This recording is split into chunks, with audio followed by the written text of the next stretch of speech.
Ethan Klein invited Destiny's best friend Lonerbox on the H3 podcast and had him spew a bunch of Zionist propaganda, but the H3 crew led by AB actually argued and like talked back at him, and they made him hard for him to get away with a lot of his BS. So we're going to react to a lot of that podcast and give the crew their flowers. Do not worry, the podcast. Okay, so moving on, we're going to talk about H3 and the situation that happened on Monday. Now, as we're recording this, there's going to be another H3 episode tonight, and by the time this episode comes out on Friday, there's going to be a third H3 episode.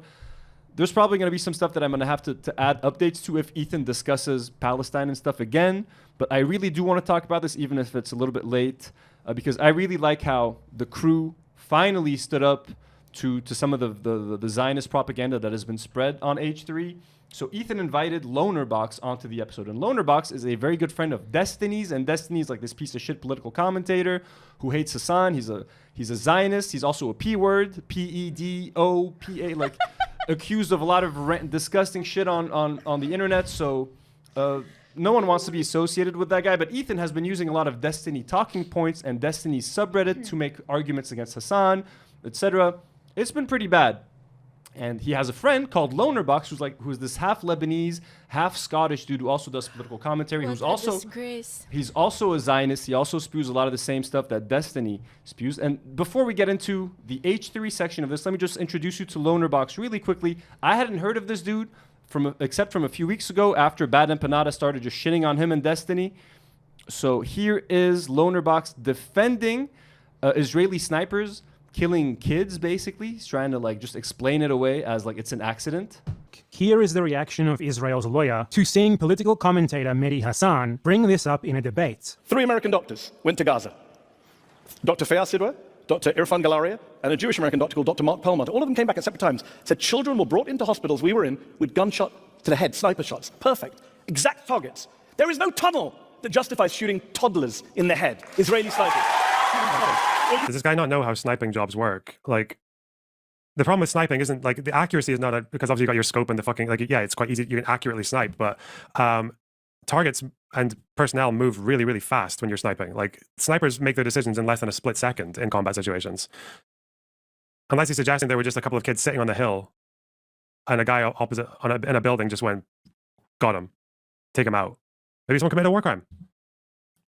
Are you stupid? But I don't think that's Israeli policy, is to snipe kids for no reason. To snipe toddlers. But okay. Okay, so the rebuttal there is that apparently this is just happening by accident. Israeli snipers are accidentally shooting hundreds of kids in the head because they are mistaking them for fighters or something. And apparently this guy is a sniper expert, and that's how he knows this is happening. So this is, by the way, this is Bad Empanada. We love our boy Bad Empanada fighting the good fight. So here is a clip of Lonerbox kind of saying that Israelis have every right to be doing what they're doing right now in Palestine. Just setting the stage for you guys. Single fucking nuke is the moment that they're going to lose each and every single bit of support that they've had from the West. That's not true. Not if they get fucking invaded by people who want to commit a second Holocaust. They have every right to do that.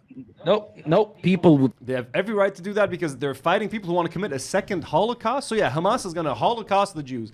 Great stuff. This guy's half Lebanese. We disown him. We have nothing to do with him. We want nothing to do with him. He's visited Lebanon apparently a couple of times. Don't come back. He's also visited Israel. Here he is with Destiny. Do not come back. On an Israel tour.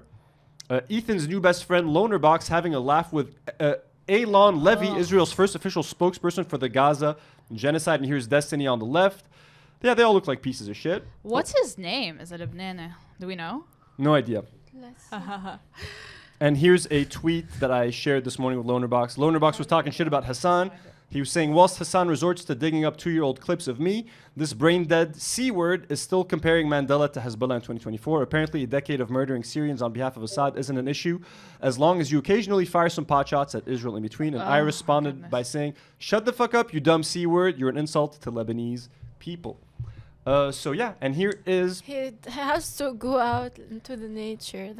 That's all he needs. Touch grass. And here is Lonerbox's best friend, Destiny, talking with Dan, this guy who just got banned off Twitch for like harassment and again like being a creep. They're talking. So AB a few days ago was reacting to political videos about Palestine and documentaries just showing the destruction and carnage in Gaza. They're talking shit about AB. And then Ethan went ahead and invited their best friend to the podcast. Like, that's how fucked up this whole thing is. This guy, AB, I think this guy is, he's on Ethan Klein's show. I think he's Arab, I believe, and he can't win. No, because you're either fighting against your host guy because you believe it, or you're fighting against it, but you get called like an Uncle Tom or... No, so the problem is he even, after an Ethan Klein show, what I saw is he went and he did his own stream and he booted it up. And he was like literally just watching Hamas propaganda, right? And his audience still turned. It wasn't enough. Oh, Jesus. Because you're working for, the King Zionist, yeah?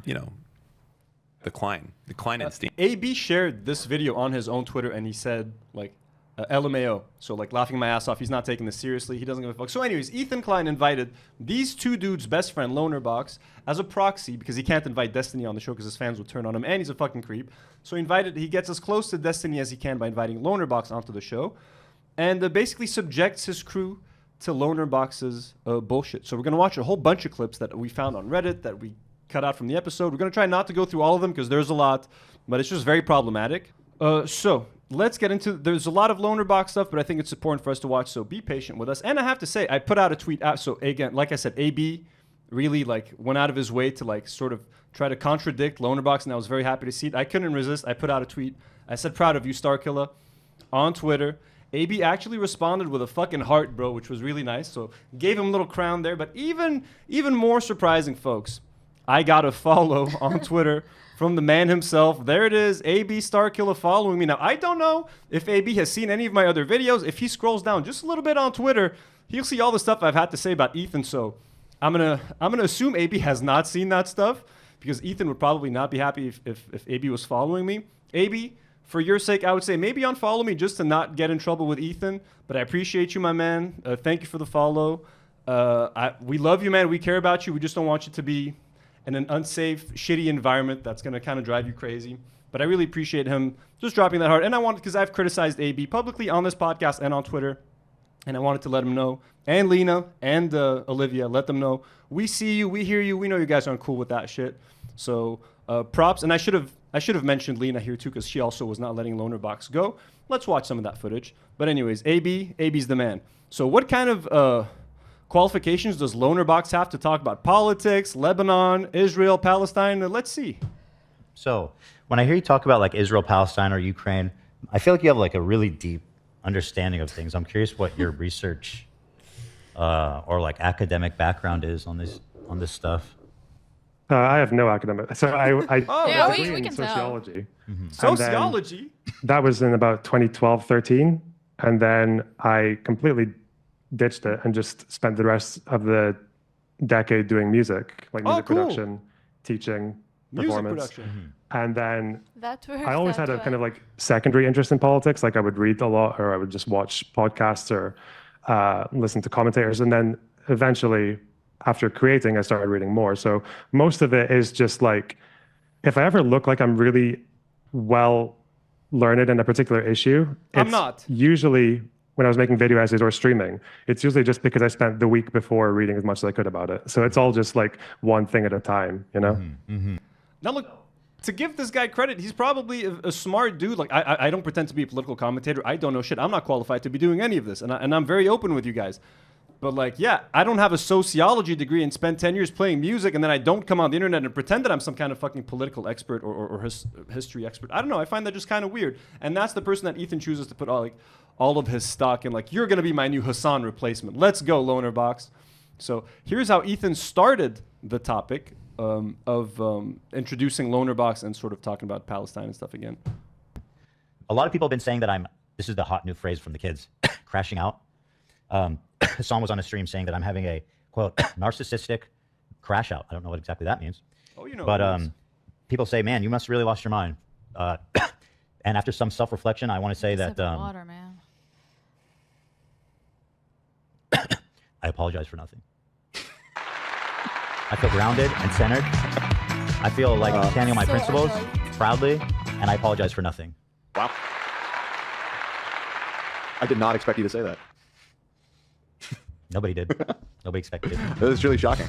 What a twist. Well, no, I want to make it clear because people, I think they think that they're going to bully me into like being like, maybe I do need to, maybe I am crazy or something. It's like, no, I am crazy. I mean, don't get me wrong, but like, not more than usual. Just that's, the baseline. That's the funny thing. It's like, y'all have been fans of me for years, and now I'm crashing out. It's like all this. Yeah, bro.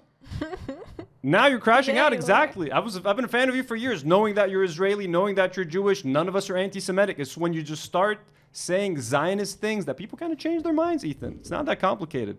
Here's something that Ethan actually said that I'm going to give him credit for. I'm a changed man, folks. Let's give Ethan some credit. Here he said that West Bank settlers are like an okay target for Palestinians to like attack, basically. And I was like, okay, you know what? You know what, Ethan? I'll fuck with that. I totally agree. On the West Bank, like, these people are, when you talk about like colonial settlers and stuff, like that's what's actually happening in the West Bank right now. And these people are, like, I mean, more or less valid military targets, in my opinion, right? But in Israel proper, as you describe it, what would you say? Because I think a lot of these activists would say, well, actually, Israel's all stolen land. So what's the difference between the West Bank and like around Gaza, the kibbutzim around Gaza? To hear Americans say that, like, okay, so you would actually be fine if a Native American decided, okay, it's time, we're taking it back. We won't actually take it back. We know we won't take it back, but what we could do is we can just kill as many Americans as possible before the army comes in. Like, okay, if you concede to that, and then it doesn't make any sense. Like, the idea of Israel being stolen land, that's where you get into a bit of a difficult territory there when it comes to Israel being stolen land. That when people talk about colonialism and Zionism, and maybe like farther left people don't really see eye to eye with me on this at all. I think when people try to make these comparisons, I don't think it's very helpful to compare Israel, like Israeli colonialism, which I think is real. I don't think it's worth comparing it to something like to Algeria under France or British-run Kenya, because the difference is that a colony is like a place that is controlled by a mother state that that has the colony there on its behalf, with the goal of plundering the land and exploiting the locals. That's the goal, right? Yeah, Israel is basically an American colony, my man. American colony, but the brother. fact that Ethan was like, settlers, settlers in the West Bank are valid military targets. I'm like, okay, you know what? Look, we got to take what we can get. You know what I mean? We're grasping at straws here, but He's literally having a He's asking Lonerbox for questions. yeah. So now That's Lonerbox, insane. and now Lonerbox right here is justifying Zionism in this clip. Let's see. I think if there had been no anti-Semitism in Europe and the Middle East in the 19th century, Zionism would have been a really stupid idea. It would have been a complete, If there was like, what? So if there was no anti-Semitism in the Middle East and in Europe, then Zionism would have been a very bad idea. So he's basically justifying, well, Zionism has to exist because there's anti-Semitism. So what Israel's doing now is okay. That's fucking crazy. there'd have been no reason for it. It would have been completely unjustified. That's my opinion. But because that wasn't the case, and because you're dealing here with people who don't have anywhere else to go, who don't know anywhere else, who are not going back to Poland or Brooklyn or Iraq or Libya or Yemen, well, they're there to stay. And the way I see it now with Israel-Palestine is, although the foundation of Israel was built on, I'd say, at very least problematic terms, pretty unethical actions, sometimes downright atrocities like the 48 War, those people are not going anywhere. There are two national groups who live in that area. And we know that they don't really want to... The thing that where they always go like, well, where are they going to go? But we're not... There's a lot of people from Israel that can fucking leave Israel and go back to Brooklyn and New Jersey and fucking Poland. That's a lot of them can. And the other ones, bro, they don't have to fucking go anywhere, but they have to coexist with Palestinians. Fucking stay put. If you can return stolen land, hey, why not? But the point is to coexist with Palestinians in one country. We're not asking everyone to fucking leave. We know that there are Jews native to the fucking Middle East, bro, but you can't kick people out of their land and then tell them to fucking settle in one fucking little patch of land, bro. No one's expecting Israelis to just fucking disappear, okay? But a lot of them can fucking hop on a plane. That's what happens. Every time a war fucking starts or bombs start dropping on Israel, airports are fucking full of people because half of them are fucking dual citizens and they fucking fly out of there. So I already hate this whole argument, bro, because no one's making that argument to begin with.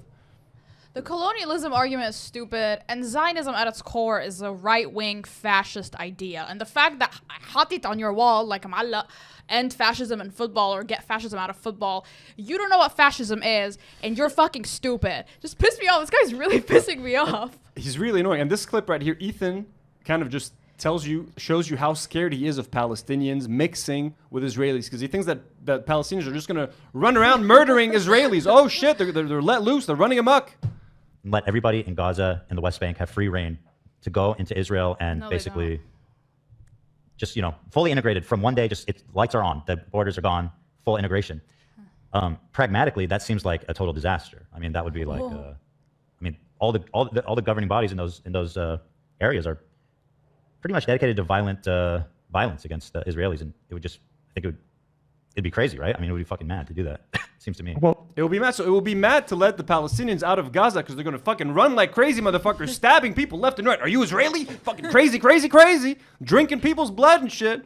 So this is, and most Israelis how feel they that see way. us, yeah. Most Israelis feel that way. They're all terrified of Palestinians. They think that as soon as a Palestinian is going to come face to face with an Israeli, they're going to fucking attack him and bite his face off, which they have every right to if they wanted to because of what the shit you fucking done to them. But they're not going to do that. Or most of them aren't. Some might. There's going to be some growing pains in a one-state solution in the beginning, and some may be fucking difficult. Why are they pretending like Israelis aren't the one who open carry automatic rifles when they go to the fucking grocery store? You're the fucking murderous obsessives, by the way, not us. So I think the problem is like, I think people are just very disproportionate with the ways that they make complaints. And then when you get disproportionate and when you exaggerate or when you throw in false things, then you don't really know where the solutions are. So for the last year or so, when people have been saying there's an inevitable famine, and like a famine is like you've got thousands of people dying of starvation like every other week. And obviously that didn't happen. But have been saying there's an inevitable famine, and like a famine is like you've got thousands of people dying of starvation like every other week, and obviously that didn't happen. But it means that people kind of like. So we have our first clip right here. Now some of these are out of order because some of the clips I got off of Reddit and some I got myself by watching the episode. So it might be a bit out of order, but it should make sense. So here's AB defending Arabs. And it was just nice to hear AB fucking say this shit. And he's probably angry as shit that this guy's on the show. So made me feel very good. Right? Because their situation is something that people should be sympathetic with. I don't mean so much the oppressed overseas. I mean the people here who are trying to defend them. Like, there's this feeling of like, no matter what we say, we're going to get cornered and to be called anti-Semitic or something along those lines. Whatever it is. To be a terrorist sympathizer. You feel like you don't, there's not a lot of freedom for somebody to just and criticize Israel. Yes, and let me be clear. Accused. That nothing to do with Ethan or Hila. Ethan has always encouraged me to say whatever I want. I'm very thankful for that. We had a full conversation in Vegas in which he said you could talk to me as your friend, and I truly appreciate that. So it's not a reflection of you, Ethan. I don't take it that way at all. Yeah. This is good. This is my problem, is that like having a conversation even like remotely, like. So here, actually, I found the other clip that ties to this one. AB is talking about the fact that we can't use any slogans, like Arabs can't choose from the river to the sea. Now, even if you say the word Zionist, you're considered anti-Semitic. So, like, what can Arabs say or do to defend themselves? So here's part of that clip. So what scares me about this conflict overall, and I'm not coming at you, I don't know your content, this is the first I've heard of you, but I'm just saying this movement, at least from the Palestinian side, I think we should be able to talk about it more. I agree with Ethan that people are too reactionary sometimes and that we need to have realistic standards as a starting point. But from the Palestinian point, like I've never heard, at least to my knowledge, I don't know shit about politics, but I've never heard of another movement who can't have a slogan. So my whole life, I'm Lebanese, I'm Muslim, I've always heard river to the sea. I've never understood it as a phrase that meant eliminate Israel. Now, when I heard that people take it that way, when I heard from Jewish people that they take it that way, I respect that. And if they think that, then I don't want to say it. But then the next thing is, okay, we can't have a slogan. Now, and I'm not talking about Ethan specifically, I'm just talking about my views overall. Now we're not. By the way, this is a good conversation. Yeah. So we're not able to have a slogan. Now we're not able to identify the enemy because now I'm being told that Zionist is being associated with Jewish. And of course, people can use Zionist and call people Zionists where it's not true. But I don't think it's fair to say that, calling people Zionists just as a flat line is anti-Semitic. That's me personally. You're saying using a slogan is anti-Semitic. We can't have a slogan. We can't identify the enemy, and now we can't give aid. That's another thing too. You can't give aid because there's this fear that Hamas is going to take the aid. And either way, both sides don't agree on anything. Everyone has their own talking points, but we can all agree, at least for the most part, on the numbers. And that's what worries me, is because this is happening. I don't know what the proportional response is. I condemn Hamas, but whatever it is, it's not this. And AB brings up a good point. Our man AB, and this is something that I talked about in my episode about Ethan. Like the fact that everything that AB is complaining about, Ethan is responsible for complaining about. Like Ethan is saying we can't say from the river to the sea. Ethan complained about that on stream when Olivia liked the tweet talking about it. He's like, that's anti-Semitic. So I mean, this is so hard for AB. This is so tricky for him to navigate and criticize this because his boss sitting right in front of him is basically causing all these problems for AB. Ethan has been the one going on a tirade for the past month saying that the word Zionist is an anti-Semitic slur, and he's been trying, and he successfully got the word banned on fucking Twitch, and now AB's complaining about it. He's like, we can't even call people Zionists. So I give AB so much props for just having the courage to sit there, say that to his boss who pays his salary, him and his wife's salary, and his boss has been crashing out for a month talking about anti-Semitism and all that sort of thing, and I don't know, I just really appreciate AB, and I know how hard this is, and I know we've given them some shit, but I don't know. I was smiling when AB was doing this. I was kind of smiling while I was watching. Yeah, because you feel, no, finally. Finally. And I wish they did this earlier, but... Because you want to say those things to Ethan. But better late than never. And Ethan loves AB. So, and look, to give again Ethan some more credit, when he felt that AB was a bit uncomfortable sharing, he's like, yo, I want you to share. This is a safe space, so I want you to be able to say that. So even though Ethan has invited this Zionist on the show and he's putting his crew in such an uncomfortable position, I'm still going to try to give him some credit because AB's following me on Twitter now. So we got to try to spread some love, y'all. Spread some love. So here is AB doing some more defending of Arabs. Use for fighting massively goes away. Like, if they can actually take out Hamas, then there's no excuse for the blockade. It's gone. And like, every country in the world should completely disown Israel if they keep it going after that. So I agree that Hamas should be taken out of power, but I also have this fear that this is an excuse to make allow this genocide to basically continue. Like, I don't know what the answer is of how to remove Hamas while at the same time not massacring so many people. Yeah, and I guess that's true. And it's like, even if Netanyahu weren't a war criminal, even if they did everything right by the books of the law and war, yeah, you'd still kill a lot of civilians because that's how Hamas fights. But I don't really know. That's why I think right now, because Hamas will fight forever. I don't think they're going to stop. Obviously, the right thing for them to do would be. But you see what he said? He says, yeah, they kill a lot of civilians because that's how Hamas fights. They're going to talk about fucking human shields in a second, too. I think we have that clip. So he loves justifying this, and he keeps talking about the human shield argument, and Ethan is going to bring up the human shield argument again. It's kind of nauseating, but again, props for AB for standing his ground. To surrender and to agree to hand over the governance of the Strip to anyone that's not the IDF and it's not Hamas. That would be ideal. But I think that's why I think the burden should be on the IDF and Israel a lot more to take parts of Gaza that they can actually secure some kind of like calm in, and then just, it needs to be, I don't think Israelis and Palestinians can solve this by themselves. I think America, wherever else, Saudis, Emiratis, Qataris, I think the entire world. We have a clip of Lena asking a pretty good question as well. Let's check this clip out. These might be a bit out of order, but you guys will get what we're talking about. Again, props to Lena, our queen. There you go. See? I have a question. Because you said that it should begin with Hamas surrendering, but not to IDF or Israel, to a third party. But what if they don't? Okay, let's say they don't. Is it okay then for all of these innocent people to keep dying until they do? How do we? No, I don't think it's okay at all. It's never really okay. So how do we target the Hamas terrorists without hurting innocent people? I don't think you can. There's not really. And I just want to say, I know a lot of people might be upset with Lena and AB calling Hamas terrorists. Yeah. When you live in the States, when you're an Arab living in the States, it's very hard to walk around and call Hamas or Hezbollah resistance. You have to, like, these guys got to look after their fucking jobs at the end of the day. So I get it. In their heart of hearts, they might not think that they're terrorists and they think they're resistance force. The position they're in It sucks. You can't, on mainstream media in the U.S., go out and call Hamas a resistance force without getting a shitload of backlash. So I know people are going to get upset about that. I would cut AB and Lena some slack for that, okay? Because I do, honestly. I understand. Yeah. Like, they're in such a tough fucking spot. You know what I mean? So we got you guys. We got you. That's Hamas chooses to fight on those terms. But that's also why I don't think it's the IDF's, like, that's why so this total victory doctrine. Oh, I'm sorry, didn't mean to cut you off. But if Hamas is doing it, then IDF is okay to also do that? And like, we're talking about the proportions and numbers here. Several more Palestinians are dying. Yeah. So there's like I don't really like the legal arguments because they just sound really cold. I think in terms of like the way that laws work, there are like arguments that the IDF can make and get away with because they can basically just say that, yeah, if you hide behind civilians, then, and that's the only way we can get to you, then we're going to have to do a strike that's going to take out the people that we're targeting, but also the civilians. But like, I don't really agree with that to the absolute end, because the problem is that oh, you don't? What a good man. Actually, like, you're just going to be fighting a permanent insurgency, which is why I think they should focus a lot less on, well, let's just get the bad guys and whoever dies, fuck them. It should be a lot more on trying to live with the fact that Hamas won't stop, but also to think of ways to build up alternatives in Gaza. I mean, just crazy shit. Again, I'm just so happy that Lena and them. Let's continue with Lena. Here's Lena asking about like an apartment building, basically, like what happens when you want to attack an apartment building. For example, I think maybe a specific question is, let's say that there is an apartment building of a bunch of civilians, and it's suspected that a Hamas terrorist is hiding in the building among them. Is it okay then to strike the whole building to get that one Hamas terrorist and kill all of these other people? Because just to get that one target. I don't think so, but I don't know who. Yeah, I would say no. Yeah, I would say no for sure. But that's what's happening, right? Doing the entire time. That's like a really. I think that's happening. Lena.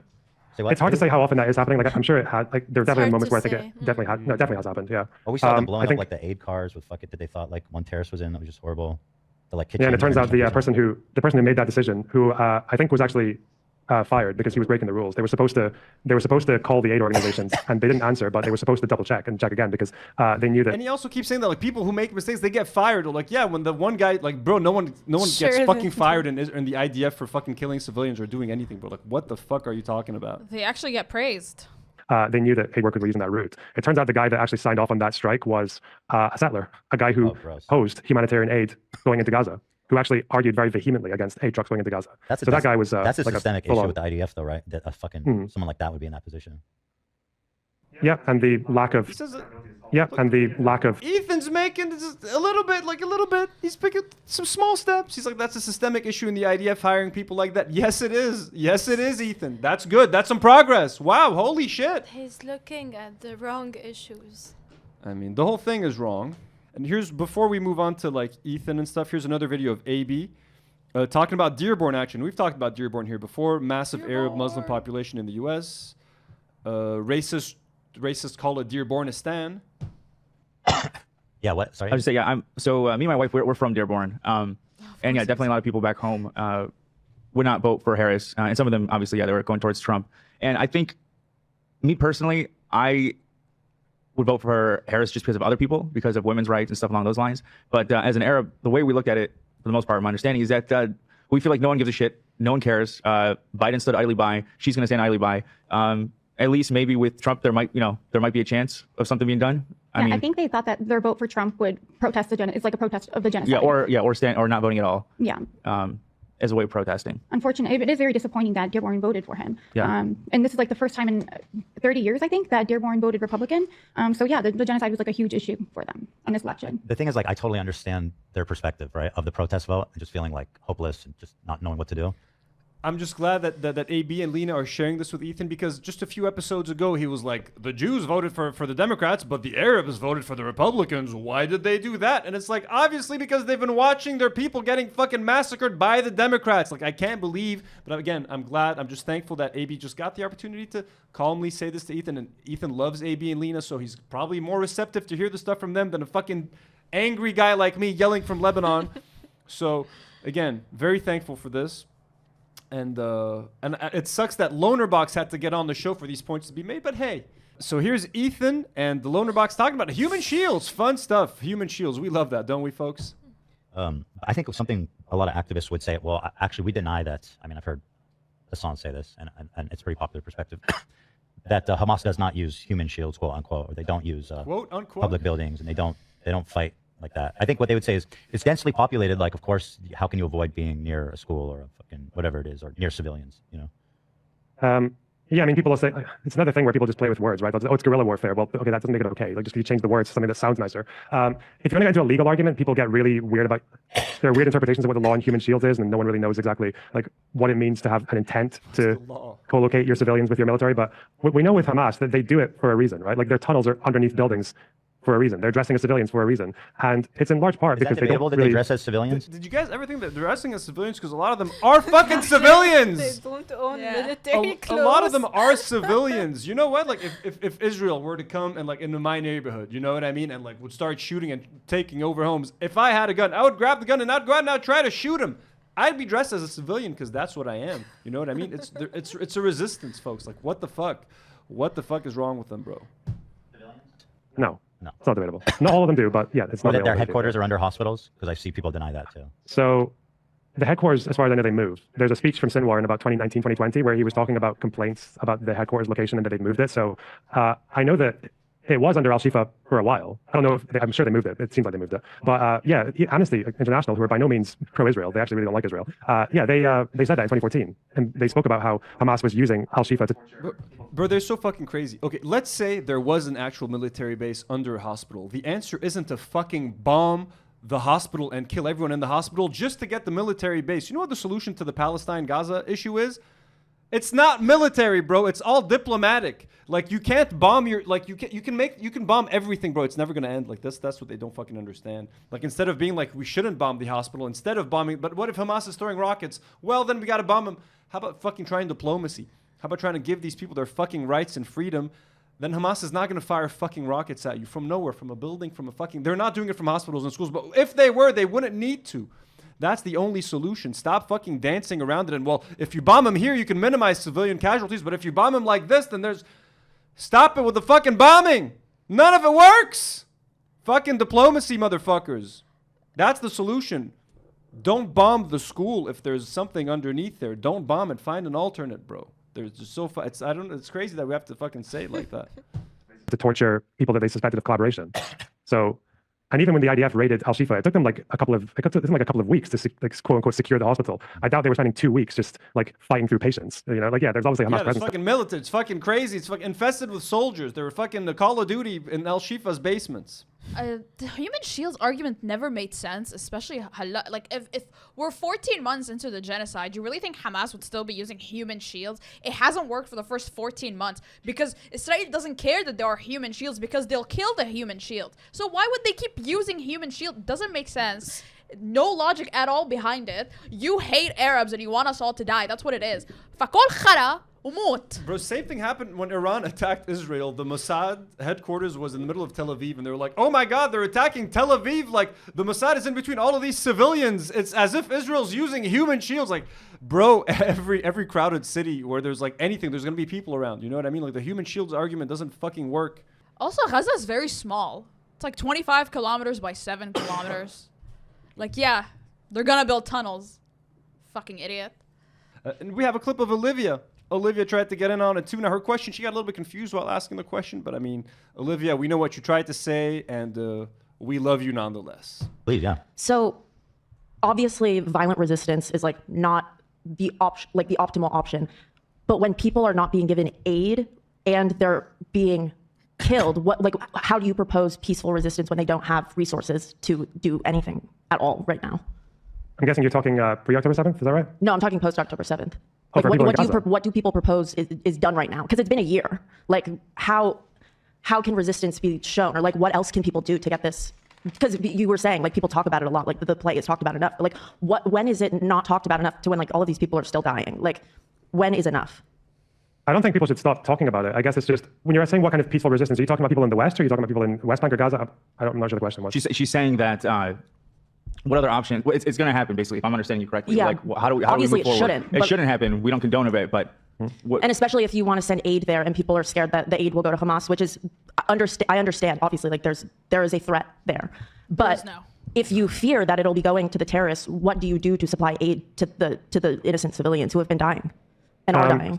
As far as I know, with international law, at least, like if you're the occupying power, you have to make sure that aid can get in. I think the American government, I don't know if you know, recently there was like a measure that was taken in October for 2 weeks where Israel basically, the IDF, I think without getting approval from Central Command, basically decided that they were going to surround the north of Gaza. And to do that operation, they weren't going to let anything in. Okay? Mm-hmm. So they did that for about 2 weeks. And then I think that was when Kamala Harris came out and said, okay, you've got 30 days to fix this.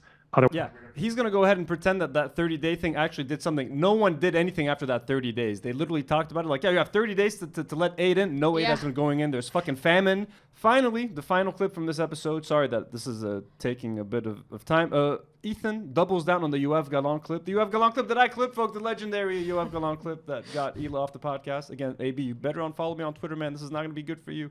But that's kind of what Galant was saying, to go back to this really silly controversy, in my opinion, is that the military objectives are done, and he doesn't understand why the IDF needs to be there any longer. And he wanted to withdraw the military, which seemed like a good voice to have on the cabinet. And then, Netanyahu fired him. Mm-hmm. So it's, Yeah, but he's kind of a fucking nutty in his own right. Yeah. I never said anything about his character. Yeah, no, I get it. I mean, I said, it's so funny how people twist it. I said he's a moderating voice on the cabinet. And then people say, oh, Ethan said he's a moderate. It's like, that's totally fucking different. But and I think this is so stupid because, like, I'm trying to have a productive conversation about this, and it just turns into like, oh, Ethan defended Yoav Galant, or I don't know, stupid. It's not really worth it. At the end of the day, there's not really because I had these problems as well, but it's not really worth getting hung up on because, Galant did say that pretty horrible thing at the beginning about no food, no aid, like human animals, whatever. Yeah, like, you don't need to like him. At the end of the day, like everyone in the entire history of Israel-Palestine has done horrible shit. Everyone said and done horrible shit. Everyone, like any Palestinian leader that you like, look into their past. This is awful. It's killing me. You know that Israel is evil. You know that they are occupying power in Gaza. You know that they're not letting aid in. You know that they're killing civilians indiscriminately. Why are you sitting here defending them? Why is this the hill you want to die on when you know that it's an occupation that is murdering civilians? It's been 14 months of genocide. Why are you sitting here and spending all this time supporting it and like doing PR for it for who's paying you? Like, it doesn't make sense at all. Monetization on YouTube, you know what I mean? Just make some money. So this is actually, we've just given credit to AB, Lena, and Olivia for standing up to Lonerbox and Ethan and stuff. Well, Zach, the sound lad, the guy who's he plays all the sound bites and stuff. So he actually liked this post on Instagram, which is pretty problematic. So awkward vibes on the H3 podcast. Now, this is Noah Tishby. She's like an actress. I don't know. She's like this Israeli influencer. She just goes to Israel and makes all these propaganda Israel videos. This is what she posted. And this is a post that Zach liked on Instagram. Just keep in mind. She said, on October 7th, Hamas attacked Israel with unspeakable terror, murdering over 1,200, burning families alive, R-wording young women, and abducting 240 people. Today, 101 hostages remain in Gaza. By the way, that's Netanyahu's fault, you dumb bitch. Israel is doing everything in its power to bring those hostages home. No, it's not. While also taking extraordinary precautions to limit civilian harm. No, they're not. No, they're not. Hamas, on the other hand, shamelessly hides behind its own people in schools, hospitals, and shelters, using them as human shields. Oh, the same fucking... Aren't you guys fucking sick of this shit? Israel is fighting for survival, for the safety of its citizens, and for the return of its hostages. The ICC's decision to target Israel's leaders ignores real war crimes and punishes the victims. This isn't justice, it's hypocrisy that emboldens terrorists and betrays the values the ICC claims to uphold. And then scroll down, liked by Z Vinyl, the sound lad on the H3 podcast, folks. That is pretty disgusting. I tried to stay out of the crew because the crew doesn't have much to do with this. This is Ethan and Hila's show. But that's kind of disgusting. By the way, Ethan and Hila were talking about Galant not long ago, and they were both saying that we actually don't know much about him, and they don't know anything about him. Well, Ethan doesn't even know that Benjamin Netanyahu's first name is Benjamin. He didn't know why he was called Bibi. And this is the man that's been talking about Palestine and the war in Israel for a year and a half and yelling at people for being extremists and whatever. He doesn't even know the guy's name is fucking Benjamin. Netanyahu. Yeah, you put some stank on. Who's got a really silly, fucking ridiculous name to begin with? Absolutely. Netanyahu? Yahoo. Oh, I thought you were Jokes kind of write themselves, don't they? I thought you were referring to the BB part. I didn't even understand why people call him BB. Yeah, I don't know. BB? Benjamin turns into BB? Oh, is his name Benjamin? That's freaking ridiculous. What? Bro, what the fuck, What? dude? Serious? That to be fucking crazy. What, his name is... dude, this has been going on for, over a year. People have been fucking murdered and genocided and, If you read one article... Bro, it's fucking Benina. shocking. And this man is an authority on what's happening, and he's deciding what the word Zionist is, and it needs to be banned on Twitch, and making all of these decisions and all these meltdowns, and he's like, oh, Yoav Galant, I thought he was a nice guy. What? Bibi's name is Benjamin? What are you watching? What's Israeli media doing, bro? What the fuck? Jesus fucking Christ, man. Seriously, Ethan, what the fuck? If you're going to talk about this, at least know the fucking basics, bro. The name of the fucking Bibi, man. Jesus. Anyways, a couple more things, then we're done with H3. I'm sorry. The Try Guys. You guys know the Try Guys. Very popular on YouTube, etc. They helped Hassan, Frogan, Capri, and Raf, and the Arabs do a fundraiser for Palestine. They raise a lot of money together, etc. And the Try Guys were talking about Ethan on a recent clip on their podcast, saying how he's been inviting them on their podcast and if they should go or not. So let's see what they had to say about Ethan. And this is what Ethan wrote, by the way. Let's watch the clip first, and then we'll read it. Yeah. More specifically, I think that's a great point. But should we go on it? And more specifically with Ethan, he is someone who, we're both Jewish guys. We have different views about Israel and Palestine. He has said some really wildly hateful things about Palestinian supporters. And so I have a disagreement with him in views. And I think that's a conversation we could have, even though he comes at it from a place of wild diatribes. But then, there's that question to audiences. Is it by even going on their platform or by platforming them, are you validating? Yeah. And now you're shutting yourself away from those spaces. But if you shut yourself away from those spaces, then you're not able to talk to other people. I don't know the answer. I don't know. Here. I think this is a very interesting conversation. But this is exactly like Kamala doesn't go on Joe Rogan. No, it is. And by the way, it's exactly like that. It's at least as close as we can get. But it is. I think what's tricky about it is, So let me just read what Ethan sort of wrote on his Instagram story while he shared this. He says, I think it's nice they didn't just call me crazy and dismiss me outright. I don't think we'll disagree on much, if anything, on Palestine, despite what you've seen on Twitter.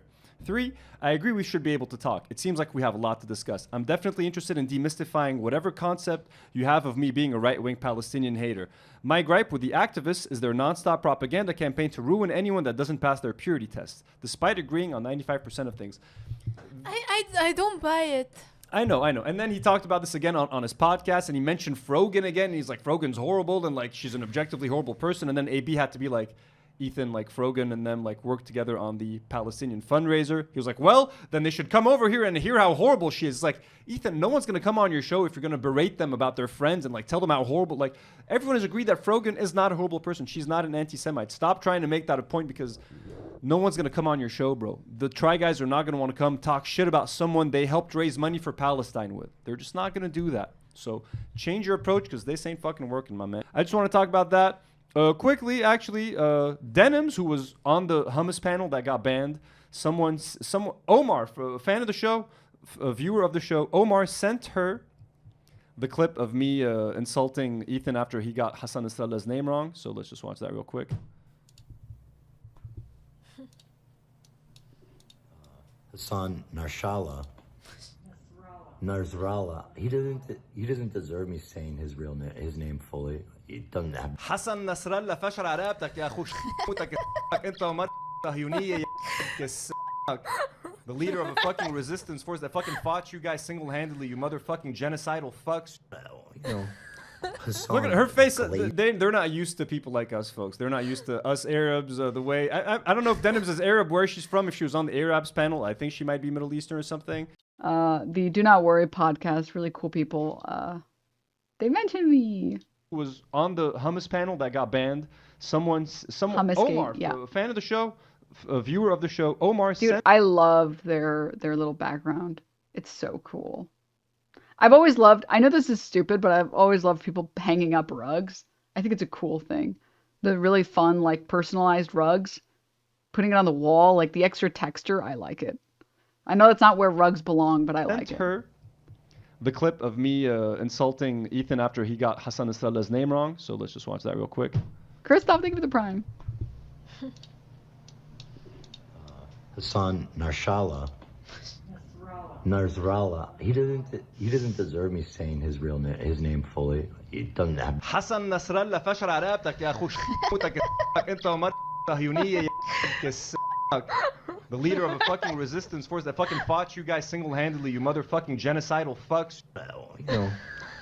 Look at her face. They're not used to people like us, folks. They're not used to us Arabs. The way I don't know if Denims is Arab, where she's from. If she was on the Arabs panel, I think. In case you see this, I'm Moroccan Egyptian. I am Arab. But my Arabic is mostly Moroccan, so it sucks. It sucks real bad. He might be Middle Eastern or something, but I think me and Bat and Empanada are probably the most unhinged critics of Ethan on the internet, quite possibly. So that was just funny. I think it's sick, dude. I think it's cool. To see, thank you for sharing. And I think that's enough for now. That's enough H3. Sorry if that was a lot. He's dropping an episode tonight. I think that there should be more people. I mean, I think that there are very few bad strategies for the left. And I think that there are only more strategies for the left. And I think that we should have aggressive people just like we should have kind people on the left. And I think that that's a good thing. I think it's a good thing. I think we should have people that shit down racist people's throats, people who fucking defend the genocidal state of Israel. If you defend those actions, yeah, I think people should be fucking mean to you.